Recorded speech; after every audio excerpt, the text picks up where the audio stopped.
আজকে আমরা যে চ্যাপ্টার পড়বো সেটা হলো যে IS, IT and business, information system, information technology and business. তার মানে আমরা আজকে বুঝবো যে কিভাবে ইনফরমেশন সিস্টেম অথবা ইনফরমেশন টেকনোলজি আমরা বিজনেসে ইউজ করতে পারবো এবং সেটা কিসের সাপেক্ষে আমরা মূলত যেটা শিখবো সেটা হলো ভ্যালু চেইন অ্যানালাইসিস। আমরা করছিলাম, মনে আছে? পরীক্ষাটা আনসার করছিলাম value chain analysis. Value chain অ্যানালাইসিসের সাপেক্ষে ভ্যালু চেইন অ্যানালাইসিসে কিভাবে আইএস এবং আইটি হেল্প করতে পারে। তোমার ভ্যালু চেইন অ্যানালাইসিসের কাজ কি ছিল বলতো? কি বাইর করা ছিল মূল কাজ? মনে আছে কারো? কার মনে আছে? কারো মনে নেই, বুইলা খাইয়া বলে আছে। ভ্যালু চেইন অ্যানালাইসিসের মূল কাজ কি ছিল? কে বলতে পারবা? Sir competitive advantage. Competitive advantage. এটা কি স্লাইড দেখে বললা নাকি না দেখে বলছো? না স্যার, মনে ছিল এটা। Very very good. ওর নাম কি? কোন কোন section? Sir Tausif sir, section E. Tausif, E সেকশনের। ওকে, ই সেকশনের সিআর আছো? বদরুল? জি স্যার। মুন্নি? মুন্নি সিআর? মা গো মা। মুন্নি, তৌসিফ 5 মার্কস পাবে। Okay sir. Thank you sir. Okay, তো আমাদের কম্পিটিটিভ অ্যাডভান্টেজ বাইর করা মূলত ছিল আমাদের ভ্যালু চেইন অ্যানালাইসিসের কাজ। এখন কে বলতে পারবা আরো 5 মার্কসের জন্য? প্লিজ চিটিং করো না, আমি চিটিং না করে কে বলতে পারবা ভ্যালু চেইন অ্যানালাইসিসের দুইটা ছিল না? একটা হলো সাপোর্টিং অ্যাক্টিভিটি আর একটা কি ছিল? Primary activity, right? এটা ছিল না primary activity, supporting activity? Primary activity গুলো কি ছিল কে বলতে পারবা? বাইজিদ নিয়ে এখন খুঁজে খুঁজে বাই করতেছে, আমি দেখে ফেলছি। চারটা না পাঁচটা ছিল স্যার। বায়াজিদ খুঁজে খুঁজে যে বাই করতেছে এটা তোমরা ভিডিওতে দেখে ফেলছি। বায়াজিদের আনসার কারেক্ট কি হবে না, কাউন্ট হবে না। চারটা না পাঁচটা ছিল সেটা ঠিক আছে, নামগুলো কি কি কয়েকটার নাম বলো। Sir sir operation, marketing, operation ছিল স্যার, লজিস্টিক্স, তারপর কি ছিল sir, outbound logistics, service, sellers, তারপর সার্ভিস আর মার্কেটিং ছিল স্যার। তিনজন মিলে আনসার দিছো, আমি কয়জনের মার্ক দিব? স্যার আমাকে না একজন স্যার mark। গুগল না স্যার, গুগল না স্যার, মনে আছে স্যার। এইটা না, বলছি তিনজন মিলে আনসার দিছো। বলছি স্যার। তিনজন স্যার মিলে আমি তো আনসার ফার্স্টে বললাম স্যার। স্যার আমি ফার্স্টে বলছি। হইছে, কাউরে দিব না, যাও কাউরে দিব না।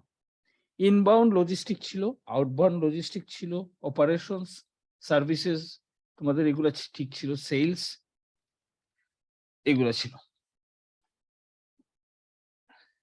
কেউ পাইলা না। 52 বেস তো একদম চুপচাপ, 52 বেস কোনো আনসার দেয় না। 52 বেসে কেউ আসো? একজন ছাড়া, একজন তো মনে হয় ছিল। আর কেউ আসো?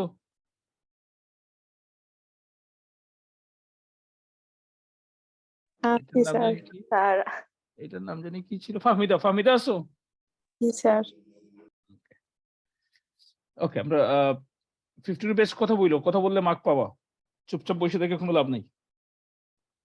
ওকে, তো আমরা এখানে দেখো আমরা ভ্যালু চেইন অ্যানালাইসিস কি টানবো। ভ্যালু চেইন অ্যানালাইসিস এর আগের চ্যাপ্টারটাই ছিল ভ্যালু চেইন অ্যানালাইসিসের, আমরা এরপরে মাঝখানে একটা গ্যাপ পড়ে গেছিল।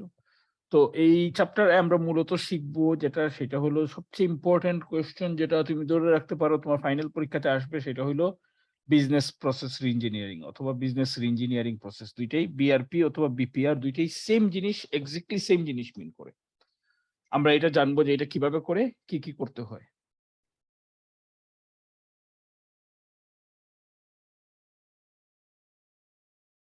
Okay, so view the farm as a chain of basic activities that add value to its products and services. এটা কি ভ্যালু চেইন অ্যানালাইসিসটা as a chain of basic activities. Basic activity কোনগুলো? যেগুলো আমাদের প্রাইমারি অ্যাক্টিভিটি। আমরা বলছিলাম যে primary activity কি, প্রাইমারি অ্যাক্টিভিটির মধ্যে কি ছিল আমাদের? Inbound logistic, outbound logistic. Inbound logistic কোনটা?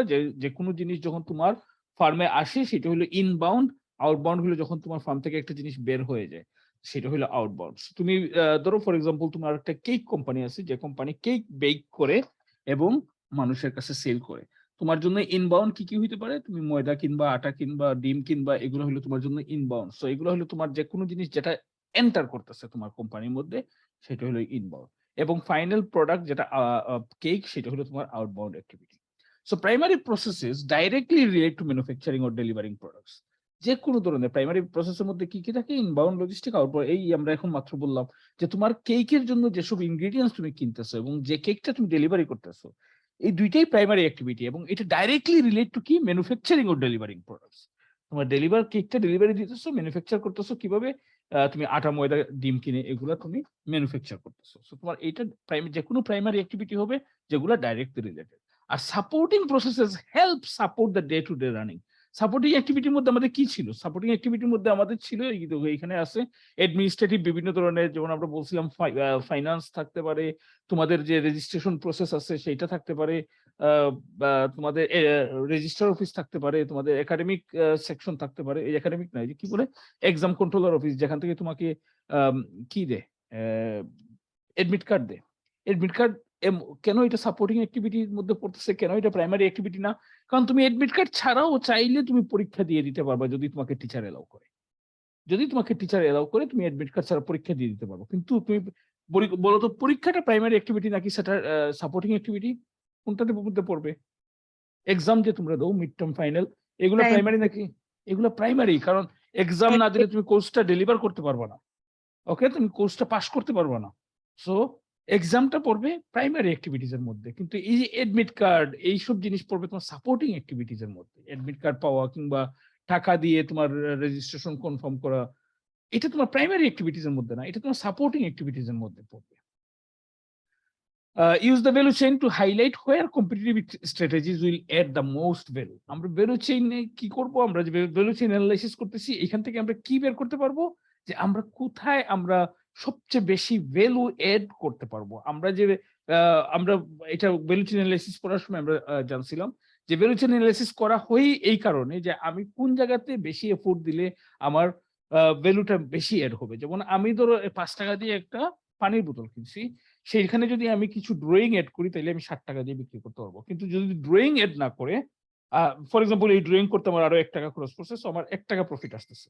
আগে হয়তো 50 পয়সা প্রফিট আসতো, সো আমি এখানে 50 পয়সা গেইন করতেছি। কিন্তু আমি দেখলাম এই ড্রয়িং না করে আমি যদি বরং এটাকে একটা কাভার ম্যানেজ করতে পারি, ওই যে অনেকে কি করে না, ওই যে কি বলে, দেখো এটাকে কি বলে, নিটিং এর বাংলা কি? KNITTING, নিটিং এর বাংলা কি? ওই যে 2টা লম্বা স্টিক দিয়া, 2টা না 3টা লম্বা স্টিক দিয়ে, স্টিলের মতো স্টিক দিয়া, যে মামি কি বলে, মা খালারা যে করে সুতা দিয়ে পেঁচায় পেঁচায় পেঁচায় পেঁচায় কিভাবে জানি সোয়েটার টুয়েটার বানায় ফেলে। স্যার লুপ তৈরি করে স্যার, মানে স্যার লুপের মতো তৈরি করে স্যার, ইন্টারমেশিং। হ্যাঁ, যাই হোক, মানে ওই যে নিটিং বলে এটাকে ইংলিশে, আমি বাংলাতেও জানি না। তো ওইটা দিয়ে যদি তুমি দেখছো যে আমি যদি এই 5 টাকার কি মধ্যে ওয়াটার বোতলের মধ্যে আমি যদি নিটিং করে আমি একটা কাভার বানাইতে পারি সুন্দর দেখে, এবং সেটা যদি আমি এই ওয়াটার বোতলকে আমি পরাইতে পারি, তাইলে আমার এই হয়তো আমার আরো 2 টাকা বা 5 টাকা বেশি খরচ পড়ে যাইতেছে, কিন্তু তখন আমার এই ওয়াটার বোতলের দাম হয়ে যাইতেছে 20 টাকা। সো আমি দেখবো যে কোথায় কি করলে ভ্যালু চেইন অ্যানালাইসিসটা আমি এই কারণেই করব, কোথায় কি করলে আমার মোস্ট ভ্যালু এড হবে, সর্বোচ্চ পরিমাণ ভ্যালু আমি নিয়ে আসতে পারবো। এমনও হইতে পারে তুমি দেখছো যে কোনোভাবে এইটার আমি দাম বাড়াইতে পারবো না, কারণ মানুষ এই জিনিসটা তখন কিনবে না।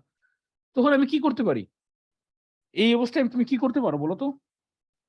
মনে আছে আমি এটা পড়াইছিলাম। কি করতে পারো তখন?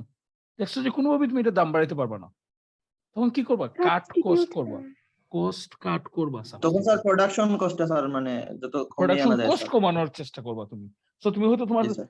তোমাকে যে ইনগ্রেডিয়েন্টস সাপ্লাই দেয়, যেমন এই যে বলছিলাম কেকের ক্ষেত্রে আটা, ময়দা, এগুলো যাদের কাছ থেকে কিনো, তার কাছ থেকে হয়তো তুমি এখন আটা কিনো ফর এক্সাম্পল 85 টাকা করে। তুমি হয়তো তাকে বলতে পারো, ভাই আমি আপনার কাছ থেকে এতদিনের কাস্টমার, আমার 5 টাকা করে কমে 80 টাকায় যদি দেন ভাই, আমি আপনার কাছ থেকে নিবো, নাইলে আমি অন্য একজনের কাছ থেকে, আমাকে অফার করছে ভাই 80 টাকা, আমি তার কাছ থেকে নিবো। কিন্তু আপনার সাথে সম্পর্ক ভালো, যে কারণে আমি আপনাকে প্রথমে কি করছি, ঠিক না? আমরা তখন কাট কস্ট করার চিন্তা করবো। ধরো তুমি দেখলা যে এইভাবে তুমি কাট কস্ট করতে পারতেছো না, তখন তুমি কি করবা? নরমাল সেন্সে কি বলে? তখন তুমি স্যার এমপ্লয়ি ক্যারিং ছাঁটাই করতে কস্ট পারো। বা এগুলা স্যার কমানো। এমপ্লয়ি কস্ট যদি তুমি এগুলোতে না করতে পারো, তখন তুমি এমপ্লয়ি কস্ট কমানোর চেষ্টা করবে। বুঝছো? তখন তুমি দেখা যাবে যে এমপ্লয়ি কস্ট কমাইতেছো। এমপ্লয়ি কস্ট কমানোর একটা সহজ তরিকা কি? মানুষকে ছাঁটাই করে দেওয়া এমনি এমনি? এটা কি কোনো তরিকা হইছে? বলো তো, মানুষকে ছাঁটাই করে দিলা। না, তুমি ছাঁটাই করে দেওয়াটা কোনো সমাধান না। এই মানুষ তো এতদিন বসে থাকেনি। এতদিন সে কাজ করছে, ঠিক না? তার মানে তার একটা কাজ আছে। তুমি এইজন্য তাকে নিয়োগ দিছিলা। সো তুমি তাকে কি করতে পারো? তার প্রসেসটাকে তুমি কম্পিউটারাইজড করে ফেলতে পারো বা অটোমেশন এ নিয়ে চলে যেতে পারো। যে তার কাজটা, সে যে কাজটা এখন করতেছে, এই কাজটা একটা মেশিন করে ফেলবে। হ্যাঁ, তোমার হয়তো এককালীন একটা বড় ইনভেস্টমেন্ট হয়ে যাবে। এই মানুষকে হয়তো তুমি 10,000 টাকা বেতন দাও, তোমার এককালীন হয়তো 2 লাখ টাকার একটা ইনভেস্টমেন্ট চলে আসবে একটা মেশিন কেনার জন্য। কিন্তু তুমি এইটা জানবা যে আমি 20 মাস পরে আমার এই মেশিনটা ঠিকই চালু থাকবে। কারণ এটা একটা মেশিন, এটা 20 মাসে নষ্ট হবে না। আমার এটা ঠিকই থাকবে এবং এটা আপ অ্যান্ড রানিং থাকবে এবং তখন আমার প্রফিট শুরু হবে। বুঝা গেছে? ক্লিয়ার হইছে ব্যাপারটা? জি স্যার। সো সবসময় আমরা এটা ভাববো না যে আমরা ইমিডিয়েট গেইন কি। অনেক সময় বিজনেস ভাবে কি যে আচ্ছা আমি যদি এখন এই পরিমাণ টাকা খরচ করে ফেলি, হ্যাঁ আমার হয়তো এককালীন অনেকগুলো টাকা বের হয়ে যাচ্ছে, কিন্তু এতে আমার রিকারিং কস্ট, যেটা প্রত্যেক মাসে মাসে যে খরচটা আমাকে দিতে হয়, সেই খরচ আমি একটা সিগনিফিকেন্ট অ্যামাউন্ট কমায় ফেলতে পারবো। এবং এই সিগনিফিকেন্ট অ্যামাউন্ট কমানোর পরে আমি এত মাস পরে তো দেখা যাবে যে আমার এই মেশিনের প্রাইস উঠে গেছে এবং তারপরে আমি যাই পাবো সেটি আমার নেট প্রফিট। বুঝছো? আমি এখন হইতে পারে এই মেশিনটা আমার ১০ বছর সার্ভিস দিতে পারে। তো আমার যদি ২০ মাস বা ২ বছর ধরো, ২ বছর আমার চলে গেল এটার কস্ট উঠতে। তারপরে ৮ টা বছর আমি কি পাবো? নেট প্রফিট পাবো। যেখানে আমি আরেকজন মানুষকে রাখলে আমি এই খরচটা করতে হইতো। এখন এবং মেশিনে নরমালি কি হয়? তুমি যদি হাতে ১০ টা জিনিস বানাইতে পারো, মেশিন দেখা যাবে যে হয়তো ২০ টা জিনিস বানাইতে পারতেছে। কারণ সে অটোমেটেড একটা প্রসেস। সে হয়তো ২০ টা জিনিস সে মাচ ফাস্টার কাজ করবে। একটা মেশিন তোমার আমার মতো একটা করে জিনিস করবে না, সে হয়তো অনেক কিছু একসাথে করবে।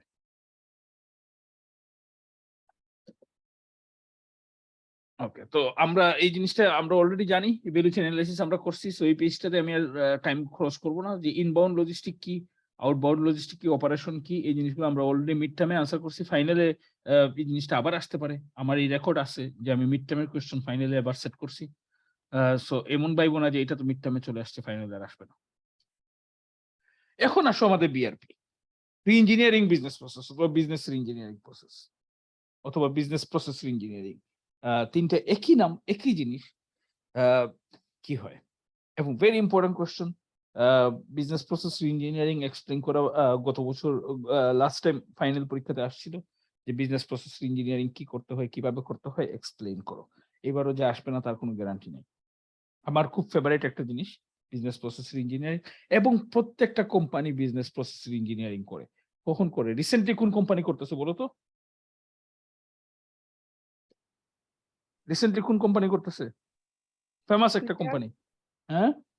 Twitter sir. টুইটার করতেছে বিজনেস প্রসেস ইঞ্জিনিয়ারিং। এই যে সে ৪,০০০ মানুষকে চাকরি থেকে ছাঁটাই করে দিছে। আউট অফ 7,000 পিপল ৪,০০০ মানুষকে চাকরি থেকে ছাঁটাই করে দিছে। তোমার কি মনে হয় না যে ৪,০০০ মানুষকে ছাঁটাই করলে টুইটার বন্ধ হয়ে যাওয়ার কথা? এই ৪,০০০ মানুষ তো কিছু না কিছু কাজ করতো না? নাকি বসে, বসে বেতন নিত? কাজ করতো, ডেফিনিটলি কিছু কাজ করতো। কিন্তু কোনো না কোনোভাবে প্রসেসকে রি-ইঞ্জিনিয়ারিং করে তারা কি করছে? ৪,০০০ মানুষকে ছাঁটাই করতে পারতেছে এবং এই ৪,০০০ জন মানুষের কাজ নাই করে দিতে পারতেছে। এখন একটা সেকেন্ড, একটা সেকেন্ড।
ওকে, সরি, ফোন আসছিল।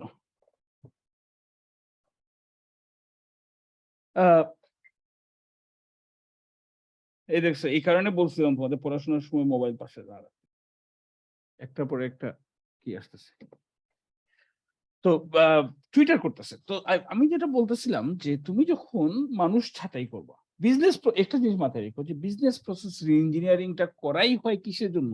একটা মাত্র উদ্দেশ্যে, সেটা হলো আমি প্রসেস রি-ইঞ্জিনিয়ারিং করে আমার মানুষ ছাঁটাই করতে চাই।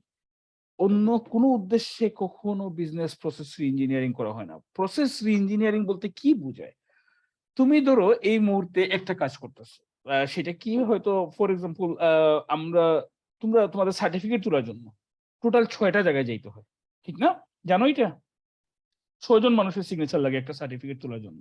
পাস করার পরে দেখবা যে একটা রিকমেন্ডেশন লেটার পাওয়ার জন্য কয়টা জায়গায় সিগনেচার নিতে হয়? ৫-৬ টা জায়গায় সিগনেচার নিতে হয়। সেগুলা কি? প্রথমে তোমাকে যাইতে হবে রেজিস্ট্রার অফিসে মনে হয়, অথবা অ্যাডমিশন সেকশনে অ্যাডমিশন রেজিস্ট্রার সিগনেচার করে দিবে ১ নম্বরে। ২ নম্বরে তুমি মনে হয় যাবা, পরে আমার ঠিক মনে নাই, মনে হয় রেজিস্ট্রার সেকশনে অথবা এক্সাম কন্ট্রোল অফিসে। সেখান থেকে তারা ভেরিফাই করে দিবে, তারা সিগনেচার দিয়ে দিবে। তারপরে তুমি আসবা হেড অফ দ্য ডিপার্টমেন্টের কাছে, head of the department signature দিয়ে দিবে। তারপরে তুমি যাবা লাইব্রেরির কাছে, লাইব্রেরি সিগনেচার করে দিবে। তারপরে মনে হয় আরেকটা, এরকম টোটাল ৬ টা জায়গায় তোমাকে গিয়ে সিগনেচার নিতে হয়। ওকে? ৬ টা জায়গায় তোমাকে গিয়ে সিগনেচার নিতে হয়। আমি সবসময় এটা নিয়ে আর্গু করি যে এই ৬ টা জায়গা থেকে সিগনেচার নেওয়ার কোনো মিনিং নাই। কোনো মিনিং নাই।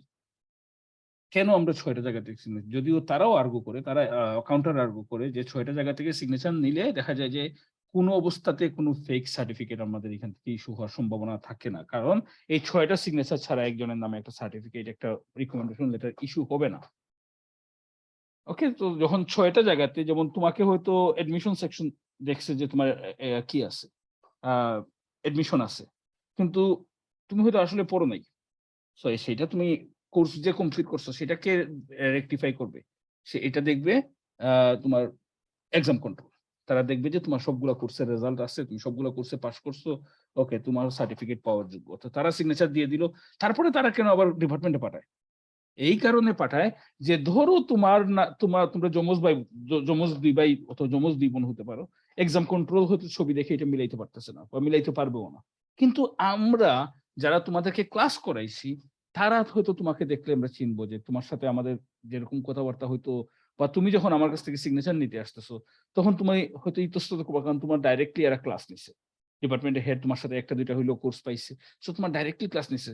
সো তোমাকে কোথাও না কোথাও বাধা দেওয়া। এখন তাদের যুক্তি হলো এইটা যে এই কারণে আমাদের ৬ টা জায়গা থেকে সিগনেচার নেওয়াটা উচিত। সো এক জায়গায় কোনো অবস্থাতে যাতে ফেক সার্টিফিকেট, ফেক মার্কশিট আমাদের এখান থেকে না বের হইতে পারে। হ্যাঁ, বাজারে তুমি বানায় ফেলতে হইতে পারতেছো।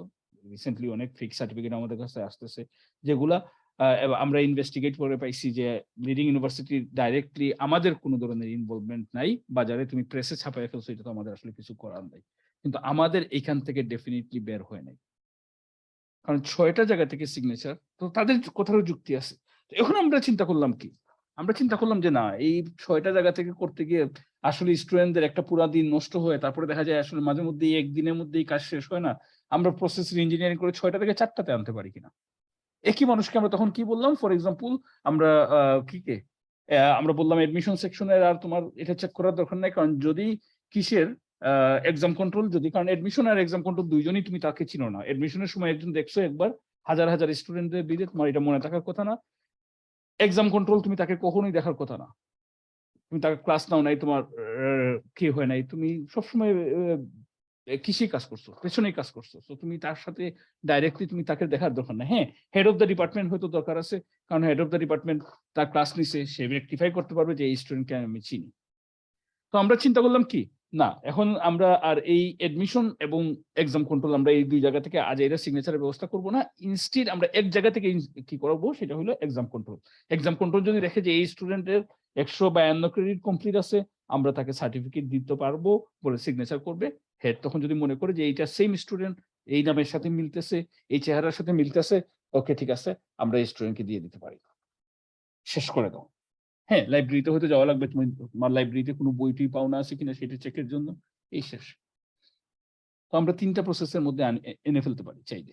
তো এতে আমাদের কি হবে, আমরা হয়তো এডমিশন রেজিস্টারকে আমরা খালি করে দিলাম যে তোমার তো আসলে দরকার নাই, ঠিক আছে, তোমার চাকরি, ফর এক্সাম্পল তোমার চাকরি থাকার দরকার নাই, বা তুমি চাকরি থাকলো এটাতে তোমার নাই ইনভলভমেন্ট নাই, সো তোমাকে আমি আরো অন্য কাজ দিতে পারবো, তোমাকে আমি এখান থেকে রিলিজ করে দিচ্ছি, সো তোমার কাজ কমে যাচ্ছে, তোমাকে আমি ওখানে অন্য কাজ দিব, তোমাকে তুমি বসায় রাখবো না, তোমাকে আমি অন্য কাজ দিব।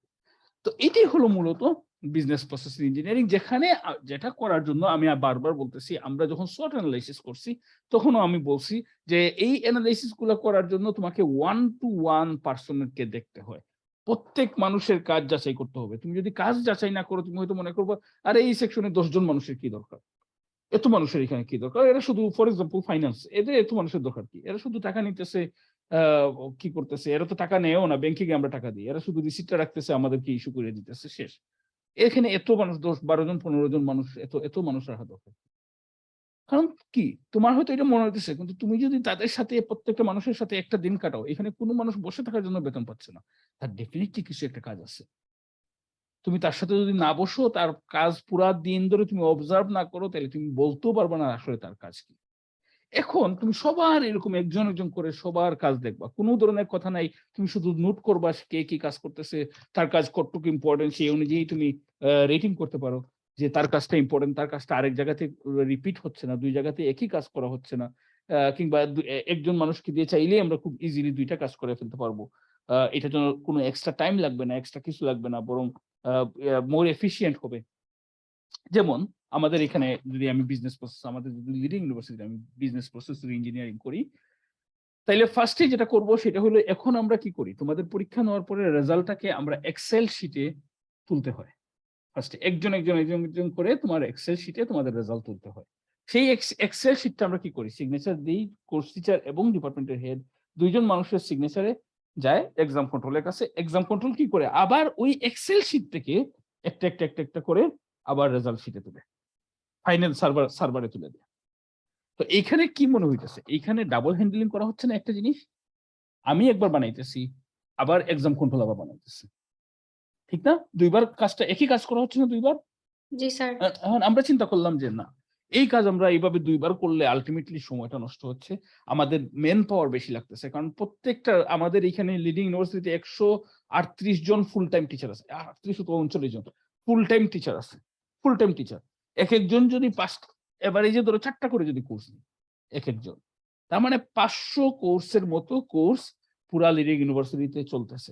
এই 500 কোর্স যখন একটা করে স্টুডেন্টদের গ্রেড তোলা হচ্ছে, এক একটা কোর্সে যদি তোমার 500 কোর্সের এক একটা কোর্সে যদি এভারেজ 30 জন করে স্টুডেন্ট থাকে, তুমি 3-5 1500, না 30 জন 15,000 রেজাল্ট তুলতেছো, 15,000 রেজাল্ট। তোমার ভুল করাটা খুব স্বাভাবিক, একটা দুটো হইলেও ভুল হয়ে যেতে পারে, মিসিং হয়ে যেতে পারে, যে কারণে তোমরা অনেকেই বলো অনেক সময় যে স্যার আমার কোর্সের সবার স্যার রেজাল্ট চলে আসে, আমার রেজাল্ট আসেনি। হয় না এরকম? এটা এক্সপেরিয়েন্স হয়েছে তোমাদের কারো, যে বাকি সবার রেজাল্ট চলে আসছে, তোমরা 2-3 জনের রেজাল্ট আসে নাই? হয় না এরকম কারোর সাথে? দেখছো?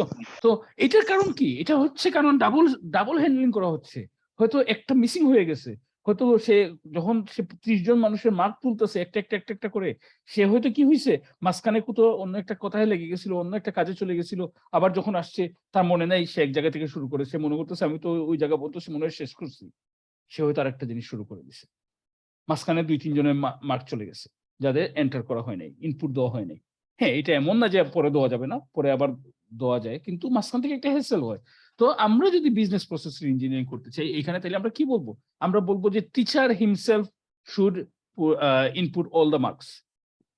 টিচারই মার্কগুলো ইনপুট করবে। টিচার একবার তুলতেছে এক্সেল শিটে, আবার কেন ওইখানে আরেকজন হ্যান্ডেল করতেছে? সে তুলতে গিয়ে ভুল করতে পারে, সে কি বলে 88 তুলতে গিয়ে 89 চাপ পড়ে যেতে পারে, 79 তুলতে গিয়ে 80 চাপ, কি বলে 89 চাপ পড়ে যেতে পারে, গ্রেড চেঞ্জ হয়ে যাবে, ঠিক না? 78 তুলতে গিয়ে 87 তুলে ফেলতে পারে, ভুল করে, ইচ্ছা করে না, ভুল করে হইতে পারে। সো টিচার নিজে ইনপুট দিবে, এবং হ্যাঁ, তোমার এটা চেকের দরকার আছে যে টিচার ঠিক পয়সা খেয়ে দিয়ে দিছে নাকি, কিংবা অন্য কোনো অসৎ উপায় অবলম্বন করে দিয়ে দিছে নাকি, এটা তুমি যদি চেক করতে চাও, তাহলে তুমি ব্যবস্থা রাখো এইটা এরকম যে টিচার ইনপুট দেওয়ার পরে এক্সাম কন্ট্রোল থেকে কেউ একজন শুধু একটা বাটন প্রেস করবে, রিজেক্ট অথবা অ্যাকসেপ্ট।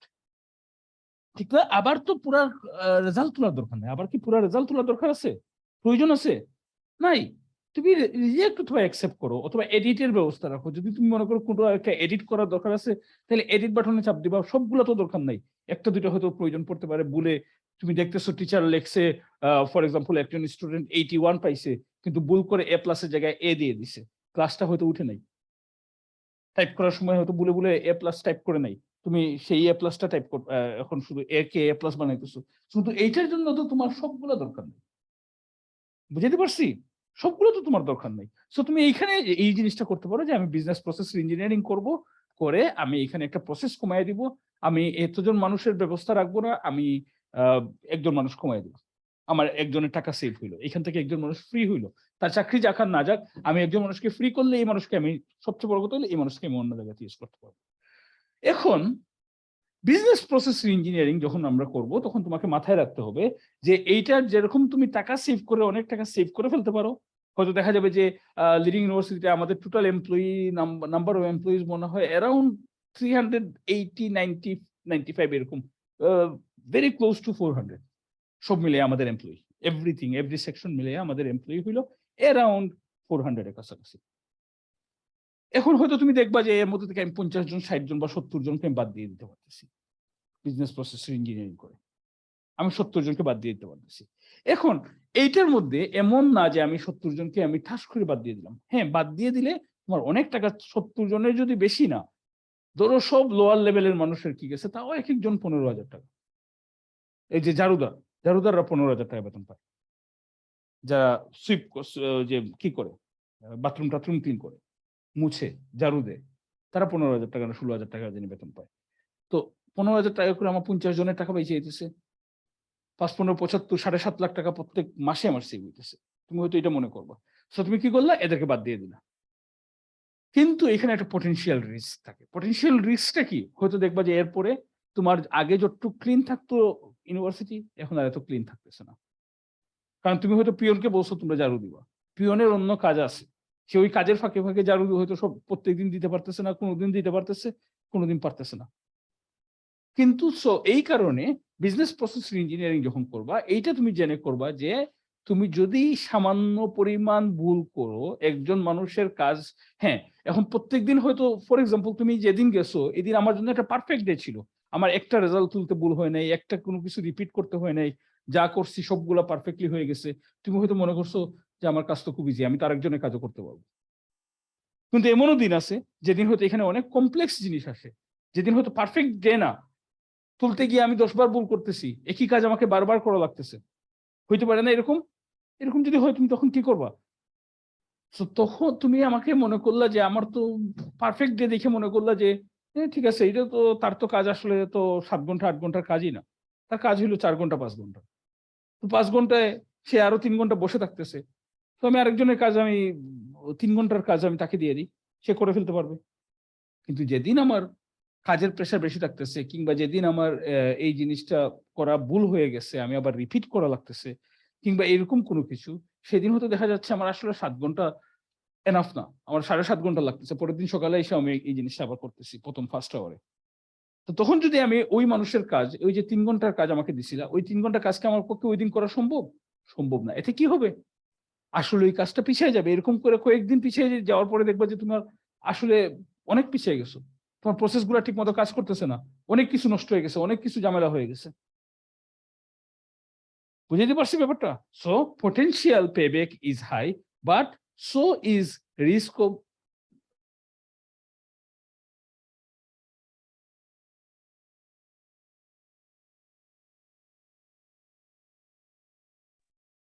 আমি কি এতক্ষণ মিউট ছিলাম? না না, স্যার। না স্যার, হঠাৎ করে মিউট হইলাম কেমনে? কখন মিউট হয়েছি? স্যার এই এই তো স্যার মাত্রই। এখন। ও, অটোমেটিক মিউট হয়ে গেল। আমি তো আবার মনে করছি আল্লাহ, আমি গত 5-10 মিনিট ধরে কি কথা বলছি, এখন আবার কথা বলতে হবে। আচ্ছা, যাই হোক, শান্তি। সো তোমার পটেনশিয়াল পেব্যাক যেরকম হাই, পটেনশিয়াল কিন্তু বলছি সম্ভাব্য, তোমার পেব্যাক যেরকম হাই, তোমার রিস্কও সেরকম অনেক হাই, তোমার ফেইলিওর হওয়ার সম্ভাবনা অনেক বেড়ে যায়। সো যখনই বিজনেস প্রসেস ইঞ্জিনিয়ারিং করবা দুবদাপ করে করার চিন্তা করো না। যদি কখনো তোমরা ওই রকম পজিশনে যাও যেখানে তোমাকে বিজনেস প্রসেস ইঞ্জিনিয়ারিং করার জন্য রাখা হইতেছে, তুমি ফার্স্টে ঠান্ডা মাথায় সময় নিয়ে, এটা একদিনের কাজ না, 2 দিনের কাজ না, বিজনেস প্রসেস ইঞ্জিনিয়ারিং অনেক দিন ধরে চলে, অনেক দিন ধরে চলে। হয়তো দেখা যাবে যে 1 মাস 2 মাস সময় লাগতেছে তোমার একটা বিজনেস প্রসেস ইঞ্জিনিয়ারিং করতে, কারণ প্রত্যেকটা কাজে এমনও জায়গা দেখবা যে যেখানে তুমি একদিনে হচ্ছে না, তুমি 3 দিন তার কাজ দেখতে হইতেছে, 4 দিন কাজ দেখতে হইতেছে। হ্যাঁ, তুমি একা করবা না, এটা নর্মালি একটা ফার্ম যখন করে তখন সে এনাফ মানুষ পাঠায়। ফর এক্সাম্পল লিডিং ইউনিভার্সিটি 400 মানুষকে যখন সে বিজনেস প্রসেস ইঞ্জিনিয়ারিং এর জন্য কি করবে, সে হয়তো দেখবা যে এটলিস্ট 10 জন 15 জন মানুষ নিয়ে আসতেছে, এক একজন মানুষ এক একজনের সাথে 2-3 দিন করে কাটাইতেছে। তো দেখবা 1 মাসের মধ্যে 1 মাস লাগছে তার এটা শেষ হইতে। তারপরে সে আবার ওইখানে গিয়ে ড্রয়িং বোর্ডে কি করবে, যে কি করা যায় না করা যায়, কোন জায়গায় কোনটাতে প্রায়োরিটি বেশি কোনটাতে প্রায়োরিটি কম, সেই অনুযায়ী সে কোথায় সে রিকমেন্ড করবে যে কোন মানুষের কোন পোস্টটা সে রিডান্ডেন্সিতে পড়ে। এটা একদিনের কাজ না।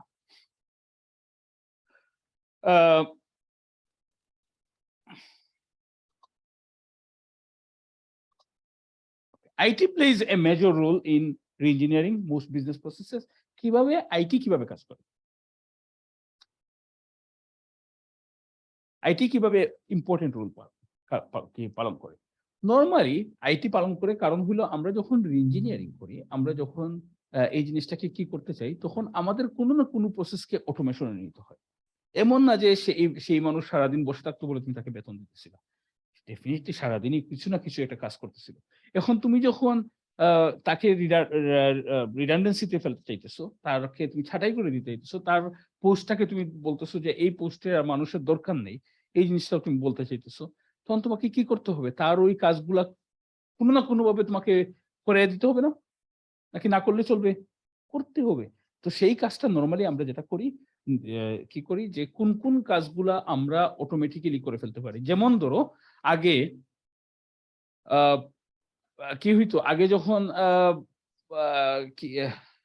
অফিসে কেউ চাকরি করতো, সেখানে অ্যাটেন্ডেন্স নেওয়ার জন্য একজন কেরানিকে বা একজন ক্লার্ককে রাখা লাগতো, যার কাজই হইতো রেজিস্টার খাতা নিয়ে বসে থাকা, মানুষ এসে তার সামনে সিগনেচার করবে।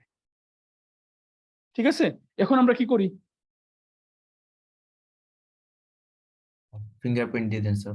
আমরা ফিঙ্গারপ্রিন্ট দিয়ে দিই, ঠিক না? সো এই মানুষের আমাদের কোনো দরকার নাই। হ্যাঁ, তুমি হয়তো বলবা যে স্যার ফিঙ্গারপ্রিন্ট স্ক্যানার কিনতে তো স্যার আপনার মিনিমাম, আমাদের ইউনিভার্সিটিতে 2টা আছে, 2টাতে হয়তো স্যার ইনস্টলেশন সব মিলে 20-30 হাজার টাকা খরচ পড়ছে।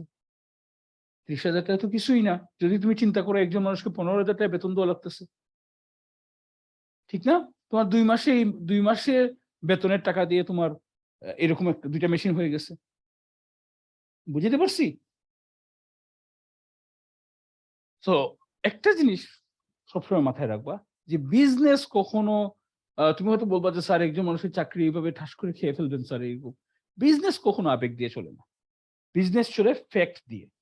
বিজনেসের মূল কাজই হইল, বিজনেসের মূল কাজ কি বলছিলাম মনে আছে? কে বলতে পারবা? Profit making. More and more profit making. তোমার এই বছর বা এই মাসে তুমি 5 টাকা প্রফিট করছো, আগামী মাসে 5 টাকা প্রফিট করলে হবে না, আগামী মাসে 4 টাকা প্রফিট করলে হবে না। তুমি হয়তো বলবো স্যার 4 টাকা প্রফিট করলে স্টিল তো প্রফিট আছে স্যার, লস তো নাই স্যার, অসুবিধা কি? এই বছর 5 কোটি টাকা প্রফিট করছি স্যার আমি, আগামী বছর আমি 4 কোটি টাকা প্রফিট করতেছি, অসুবিধা তো নাই স্যার। না, বিজনেস এই সূত্রে চলে না। বিজনেস চলে যে এই বছর তুমি 5 কোটি টাকা প্রফিট করছো, আগামী বছর তোমাকে 5.5 কোটি টাকা প্রফিট করতে হবে। বুঝে গেছে? ক্লিয়ার একটু? তো আইটি যখন আমরা ইউজ করবো, ইনফরমেশন টেকনোলজি যখন আমরা ইউজ করবো, তখন কি হয়, প্রসেস গুলো মোর এফিসিয়েন্ট হইতে পারে। আগে হয়তো একটা জিনিস তুমি হাতে কলমে করতা, এখন সেখানে তুমি কম্পিউটার দিয়ে করে ফেলতেছো, তো তোমার সময় কম লাগতেছে, টাইম বেঁচে যাইতেছে, তো তুমি মোর এফিসিয়েন্ট হইছো। কমিউনিকেশন ইমপ্রুভ হইতে পারে। যেমন ফর এক্সাম্পল আমরা এখন, তোমরা কি করতেছো, যে কোনো একটা প্রবলেমে আজকে আমি ক্লাস নিতেছি, একটু আগে কোন সেকশনকে জানি, ই সেকশন না কোন সেকশনকে আমি একটু আগে মেসেজ পাঠিয়েছিলাম, বি রাইট, প্রমিদের সেকশন, বি সেকশন। জি স্যার। 15 মিনিট আগে আমি মেসেজ পাঠাইছি, তোমরা কি আজকে ক্লাস করতে চাও নাকি কালকে 9টায় ক্লাস করতে চাও? সো কমিউনিকেশনটা বেটার হয়েছে না আইটি ইউজ করে? Mobile is an IT thing, so IT use করে আমাদের কমিউনিকেশন বেটার হয়েছে, ফ্যাসিলিটেটস কোলাবোরেশন। দুইজন দেখা যায় মিলেমিশে একসাথে কাজ করা যায়, দুইটা ডিফারেন্ট ডিপার্টমেন্ট মিলেমিশে কাজ করতে পারতেছে। আমাদের ফর এক্সাম্পল আমাদের গুগল শিটে আমি আমার ইনফরমেশন দিতে পারতেছি, তুমি তোমার ইনফরমেশন দিতে পারতেছো, দিন শেষে আমাদের একসাথে কাজ করা হয়ে যাচ্ছে, একটা কাজ শেষ হয়ে যাচ্ছে। সো আইটি এভাবে ইউজ করা হয় বিজনেস প্রসেস ইঞ্জিনিয়ারিং ক্ষেত্রে। এটা আমি অলরেডি এক্সপ্লেন করে ফেলছি এতক্ষণ ধরে, explain business process engineering in detail, পুরো জিনিসটা আমি এক্সপ্লেন করছি। আমি বিজনেস প্রসেস ইঞ্জিনিয়ারিং এর ডাইরেক্টলি কোনো আনসার এখানে নাই, কিন্তু পরীক্ষাতে একটা ইম্পর্টেন্ট কোয়েশ্চন, আমি বলতেছি না যে এটা আসবেই, এটা অলরেডি গত সেমিস্টারে চলে আসছে, এই সেমিস্টারে আমি জানি না আমি দিব কিনা, আমি এখন কোয়েশ্চন রেডি করি নাই, ফাইনালাইজ করি নাই, রেডি করি নাই বললে ভুল হবে, ড্রাফট করা আছে, আমি ফাইনালাইজ করি নাই। সেটা হলো যে what is business process engineering, explain the process. Okay, এটা গতবার চলে আসছে, এবার আসবে কিনা আমি জানি না। সো আমি ডাইরেক্টলি কোনো আনসার দিই না, আমি তোমাদেরকে এনাফ টাইম ধরে প্রায় 40-45 মিনিট ধরে তোমাদেরকে আমি বিজনেস প্রসেস ইঞ্জিনিয়ারিং এর এভরি জিনিস এক্সপ্লেন করছি। আরেকটা ভেরি ইম্পর্টেন্ট কোশ্চেন এই চ্যাপ্টার থেকে গত সেমিস্টারে আসছে, সেটা হলো যে এজিলিটি কি অথবা এজাইল কোম্পানি কি। ওকে, এজিলিটি মানে হলো যে তুমি কতটুক বড় হইতে পারো, কতটুক প্রসপার করতে পারো, কত ভালো হইতে পারো, তোমার এবিলিটি আছে কি কতটুক। ঠিক আছে, আমার এবিলিটি আছে আমি পুরা সিলেটের মধ্যে বেস্ট কোম্পানি হওয়ার, কিন্তু আমি হইতে পারতেছি না। কেন হইতে পারতেছি না? এই রিজনে। সো তোমাকে বের করতে হবে তুমি কেন, তোমার সবকিছু আছে, এভরিথিং তোমার অনুকূলে আছে, তারপরে তুমি হইতে পারতেছো না। হইতে পারে তোমার ওয়ার্কাররা ঠিক মতো কাজ করতেছে না, হইতে পারে তোমার বিভিন্ন প্রসেস তুমি এমন স্লো ডাউন করে রাখছো, এমন জটিল করে রাখছো যে একটা প্রসেসের কাজ শেষ করতে তোমার বেশি সময় লাগতেছে। বুঝছো? সো তোমাকে বের করতে হবে যে আমার যদিও এবিলিটি আছে, কিন্তু আমি কেন প্রসপার করতে পারতেছি না, এই জিনিসটা তোমাকে বের করতে হবে। তো agility is the ability to prosper in rapidly changing, continuously fragmenting global markets by selling high quality, high performance customer configured products and services by using internet technologies. তোমার এজিলিটি বা এজিলিটি তুমি কিভাবে গেইন করতে পারো? তুমি internet connection তুমি use করে, internet টেকনোলজিটা use করে তুমি করতে পারো, মোর এজাইল হইতে পারো। আগে তোমার ফর এক্সাম্পল আগে তোমার একটা দোকান ছিল, সেই দোকান থেকে তুমি শুধু বিক্রি করতে পারতো, এখন তুমি একটা অ্যাপস বানাইছো ফর এক্সাম্পল, তুমি দোকানে তো বিক্রি করোই, সাথে তোমার অ্যাপস থেকে আরো কিছু ইনকাম বাড়ছে। অথবা তোমার একটা ওয়েবসাইট বানাইছো, সেই ওয়েবসাইট থেকে তোমার আরো সেল বাড়ছে। তুমি ইবেতে বা বাংলাদেশে কি দারাজ, এখন তুমি দারাজেও বিক্রি করো। তুমি আগে যেখানে দিনে তুমি হয়তো 50টা প্রোডাক্ট বিক্রি করতে, এখন তুমি সেখানে 60টা-70টা বিক্রি করতেছো, কারণ দারাজ থেকে আরো 20টা অর্ডার আসতেছে। যে 20টা কাস্টমার হয়তো তোমার এখানে আসতো না, কারণ সে হয়তো চিটাগাঙে থাকে, ঢাকায় থাকে, সে হয়তো আরেক জায়গায় থাকে, তোমার দোকান থেকে এটলিস্ট শপিং করতে আসতো না, এখন তোমার ইন্টারনেটে তোমাকে অর্ডার করে দিচ্ছে। এখন একটা agile company in spite of many technical problems, in spite মানে হলো যে যদিও অনেক প্রবলেম থাকে, অনেক ধরনের বাধা থাকে, তারপরও একটা এজাইল কোম্পানি নরমালি কি করে প্রসপার করে ফেলে। প্রসপার মানে হলো যে সে আরো বড় হইতে পারে, আরো ভালো হয়ে যেতে পারে যদি একটা এজাইল কোম্পানি হয়। তুমি যদি তোমার কোম্পানিকে এজাইল কোম্পানি বলে দাবি করো, তাহলে তোমাকে কোনো বাধাই আটকাইতে পারার কথা না। বিভিন্ন ধরনের বাধা হইলো তোমার কি হইতে পারে, যেমন ধরো একটা ব্রড প্রোডাক্ট রেঞ্জ। বসুন্ধরার এক্সাম্পল আমি সবসময় দিই, বসুন্ধরার অনেক ধরনের প্রোডাক্ট আছে, কিন্তু দেখো তার প্রত্যেকটা প্রোডাক্টই ভালো চলতেছে, কারণ তুমি একটাই পাবা, সেটা সে হইলো এজাইল একটা কোম্পানি, তার এবিলিটি আছে প্রসপার করার। তার এখন 10টা প্রোডাক্ট আছে মার্কেটে, সে এটাকে 12টা বানাইতে পারতেছে, 12টা আছে 13টা বানাইতে পারতেছে। এখন তুমি হয়তো বলবা যে স্যার তাহলে সে একসাথে 1000টা বানাই ফেলে না, তার হয়তো এজাইল মানে এবিলিটি নাই 1000টা বানানোর। 1000টা বানাইলে হইতে পারে যে সে আর এজাইল কোম্পানি থাকবে না, সে হ্যান্ডেল করতে পারবে না। সো তোমাকে জানতে হবে যে তুমি কতগুলা প্রোডাক্ট, কত ধরনের জিনিস তুমি একসাথে হ্যান্ডেল করতে পারবো। এর থেকে বেশি যদি হ্যান্ডেল করতে চাও, তুমি আর এজাইল থাকবে না। ওকে, তো ধরো ফর এক্সাম্পল একটা খুব ভালো মিল্কের কোম্পানি, ব্রেডের কোম্পানি, যেমন বাংলা সিলেটে হইলো অল টাইম খুব ভালো চলে, ঠিক না? অল টাইমে ব্রেড দেখা যায় যে রাত্রে 8টা-9টার সময় গেলেই পাওয়া যায় না, ঠিক আছে? তো এটা দিয়ে কি বুঝেছি, একটা ব্রেড যদিও লাইফ মাত্র 2 দিনের, কিন্তু তারপর তার ব্রেড পাওয়া যাচ্ছে না। সো শর্ট লাইফ হইলেও তাকে কোনো আটকাইতে পারতেছে না কোনো কিছুতেই, যেখানে হয়তো অন্য একটা ব্রেড কোম্পানি 10 দিনের লাইফ দিচ্ছে, কিন্তু মানুষ ওইটা কিনতেছে না, মানুষ কিনতেছে তোমার প্রোডাক্ট। সো বিভিন্ন ধরনের বাধা থাকার পরও, বিভিন্ন ধরনের শর্টেজ থাকার পরও, যদি তোমার এবিলিটি থাকে, যদি তুমি একটা এজাইল কোম্পানি হও, তোমাকে কোনো কিছু আটকাইতে পারবে না।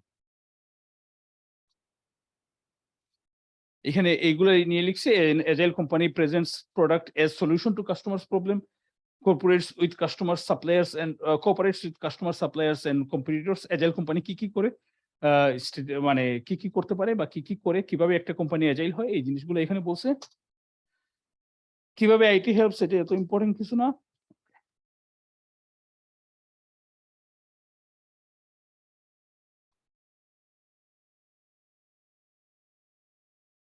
Okay, next very important question হলো what's the difference between explicit knowledge and implicit knowledge অথবা tacit knowledge? দুইটাই তুমি বলতে পারো, ইমপ্লিসিটও বলতে পারো, টেকিট নলেজও বলতে পারো, দুইটাই একই জিনিস। এক্সপ্লিসিট নলেজ আর একটা হলো টেকিট নলেজ। নলেজ আছে দুই ধরনের, নলেজ হলো দুই ধরনের, একটা হলো তোমার এক্সপ্লিসিট নলেজ, একটা হলো তোমার টেকিট নলেজ। এক্সপ্লিসিট নলেজ কোনটা? যেগুলা বইয়ের ভাষায় লেখা আছে।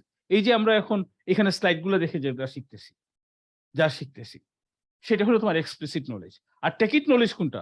আমি যে স্লাইড থেকে না দেখে জাস্ট শুধু টপিকটা দেখে আমি আমার বানায় বানায় বলতেছি, তোমাদেরকে বিভিন্ন ধরনের এক্সাম্পল দিচ্ছি রিয়েল লাইফ থেকে যেটা স্লাইডে নাই। সো এক্সপ্লিসিট যদি আমরা বলি, এক্সপ্লিসিট হলো সেই নলেজগুলো যেগুলো রিটেন ডকুমেন্টেড আকারে আছে, রিটেন আকারে আছে, সেই নলেজগুলো তুমি গেইন করতেছো। আর টেকিট হইলো তুমি বিভিন্ন কাজ করে করে যে জিনিসগুলো শিখছো। যেমন ধরো ইলেকট্রিশিয়ান, যারা বেশিরভাগ ইলেকট্রিশিয়ানই হইলো কিভাবে শিখে, ইলেকট্রিকের কাজ সে আরেকজন ইলেকট্রিকের মানুষের সাথে কাজ করে করে শিখে ফেলে, আরেকজন ইলেকট্রিশিয়ানের সাথে কাজ করে করে শিখে ফেলে। এটা এমন না যে তারা ইলেকট্রিক্যাল ইঞ্জিনিয়ারিং করতেছে, এমন না যে তারা ভোকেশনাল ট্রেনিং নিতেছে ইলেকট্রিকের উপর, কিছুই করতেছে না, সে আরেকজনের কাজ দেখে দেখে শিখে ফেলতেছে। ড্রাইভিং বাস ড্রাইভার যারা, তারা দেখবে যে একজনও আমার তোমার মতো লেসন নিয়ে গাড়ি চালানো শিখতেছে না, বাস চালানো শিখতেছে না। সে কয়েক বছর হেল্পার হিসেবে কাজ করে আরেকজন বাস ড্রাইভারের, আস্তে আস্তে বাস চালানো শিখে, দেখে দেখে শিখে ফেলে। সো এইটাই হলো টেকিট নলেজ আর এক্সপ্লিসিট নলেজের ডিফারেন্স। এই হলো মূলত এই চ্যাপ্টার। কারো কোনো প্রবলেম আছে এই চ্যাপ্টারে?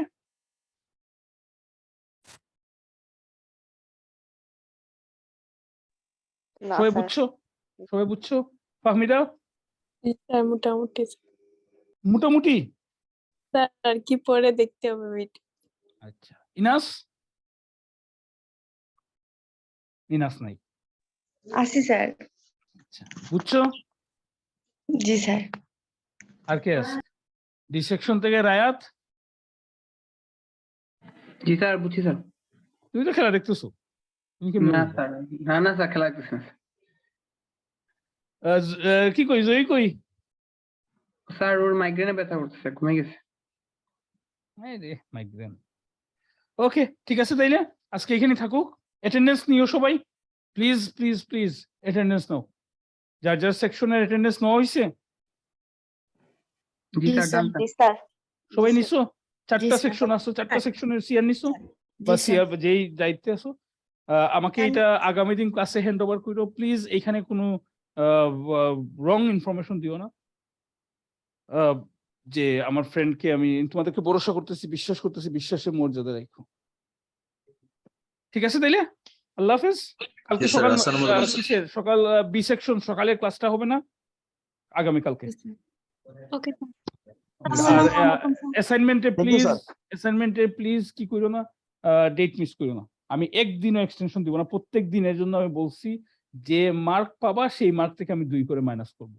সো যদি তুমি 5 পাও, ফর এক্সাম্পল 10-এর মধ্যে 2 মাইনাস করে 3 থাকবে, সেই 3 তুমি পাইছো। যত রিকোয়েস্ট করো এবার আমি শুনবো না, বুঝে গেছে? ছোট্ট একটা অ্যাসাইনমেন্ট, সময় লাগবে ঠিক আছে, কিন্তু একদিনে করা সম্ভব। পরীক্ষার সময় তোমাকে করতে হবে একদিনে না, তোমাকে 40-45 মিনিটের মধ্যে করতে হবে।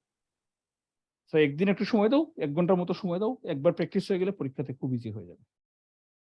ওকে, এখানে থাকুক তাহলে, ঠিক আছে, আল্লাহ হাফেজ। আসসালামু আলাইকুম আল্লাহ হাফেজ স্যার। আল্লাহ হাফেজ।